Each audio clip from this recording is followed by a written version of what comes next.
আমি আমার আগে কাউকে দেখিনি আমাদের বাড়িতে অভিনয় করতে,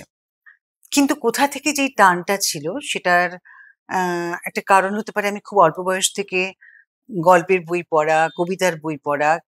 কোথা থেকে এগুলো আমার মধ্যে এসেছিল আমি এখনো বুঝি না। মানে ওইরকম একটা মফস্বল শহরের থেকেও আমি ওইগুলো সঙ্গে যুক্ত হয়ে গেছিলাম। ফলে স্কুলে এই ধরনের কম্পিটিশন হলে তাতে থাকা, একটু একটু একটু একটু করে কেন জানি না ওই রেডিও, হ্যাঁ মনে পড়েছে, রেডিও একটা বড়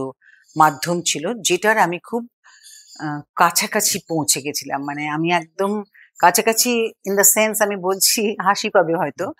যে বাড়িতে তো এইসব শোনা খুব একটা অ্যালাউড ছিল না, তো এই রেডিওর একদম যেটা স্পিকার যেটা ছিল, স্পিকার যেটা আমরা দেখতে পাচ্ছি না কিন্তু শুনতে পাচ্ছি, সেইখানে কানটা লাগিয়ে দিতাম, দিয়ে আমি ওইখানে কতটা আস্তে করলেও সেখানে আমি শুনতে পাই, সেভাবে রেডিওর সঙ্গে আমার একটা বন্ধুত্ব ছিল।